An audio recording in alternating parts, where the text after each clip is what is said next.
Hello everyone, hope you're having a great hump day, your week's going well and you're ready for the weekend. And maybe you can get started on your Zone 2 cardio routine this Saturday or Sunday. I just showed you what my favorite way of getting Zone 2 cardio in is, and that's mountain biking. Not the most efficient way to do it because you just can't really measure everything as accurately as you need to make sure you're in Zone 2 100% of the time. But at the same time, we want to make sure we can enjoy something for an hour. Because what we want to try to do is do Zone 2 cardio 2 to 3 times a week for an hour each time. Because that's going to just really increase our metabolism. It's not going to help us get stronger. It's not really going to help us lose that much weight in the short term. But over long-term periods, Zone 2 cardio is great for our metabolism. And why is that important? It helps decrease risk for Alzheimer's disease, helps decrease risk for cardiovascular disease, helps decrease risk for diabetes. So some of the leading killers, if not the leading killers of the American population today, can be greatly decreased in terms of risk factors just by having a consistent Zone 2 cardio routine. And there's other things that we can add on to our exercise routine to even decrease those risks more, like good strength training and maybe a high intensity workout once or twice a week for 20 to 30 minutes. But right now we're just going to talk about Zone 2 and how we can get that in. So when I do Zone 2, your goal is to stay within 70 to 80% of your maximum heart rate.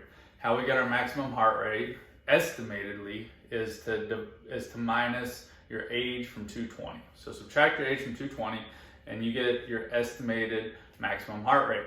Now you can go to a lab and they can hook you up and they can get your legitimate maximum heart rate. And that's probably the best thing to go off of, but you don't have to do that. You can get your estimated heart rate and just get started. That's the most important thing. And the goal is to hit that 70 to 80% and maintain it for an hour. So what is that?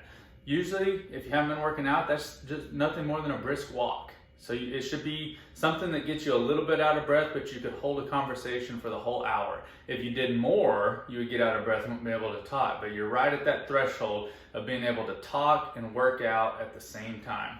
And that's Zone 2 cardio. How I do that on a mountain bike trail is when I'm going downhill, I try to go pretty fast because that's my favorite part anyways.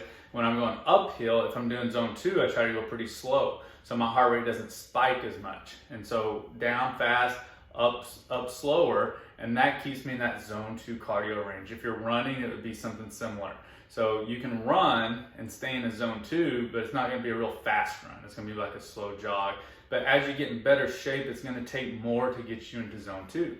Most long distance athletes, marathon runners, the Tour de France bikers, like the triathletes train in a Zone 2 cardio, and they're training, intense. They're running miles, swimming miles. They're doing all kinds of like big feats in a Zone 2 state. That's great, but that's not necessary. There is some research to show they might even be overdoing it a little bit. If you do too much, anything's bad for you if you do too much of it. So really just, an hour, 2 to 3 days a week. Start small. Start with maybe a walk if you're not in great shape. If you feel like you're in pretty good shape, maybe start with a stationary bike.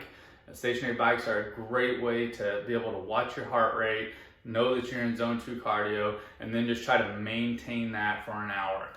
You can watch TV, you can put the TV on, watch that for an hour. You can go on a walk with some friends that you could talk with, but you're pushing each other to walk just maybe a little bit faster than normal. So just kind of make it fun for you, and it'll make you more willing to do it on a consistent basis. I think a lot of the mistakes people make is they say, we're gonna do it, but they don't really put a plan in place to make it fun, enjoyable, and something that they can replicate weekly, monthly, yearly, so that it becomes a habit like we talked about last time, and eventually it's just something you do. So I hope this helps. I hope Zone 2 cardio becomes a big part of your life because it is going to increase your metabolism by increasing the number of mitochondria in your body, which is great because that's how our body uses glucose and produces energy, and that's going to decrease your risk for all kinds of diseases, all kinds of illnesses, and just give you a better quality of life for a longer period of time. So you have a great day, and we'll see you later.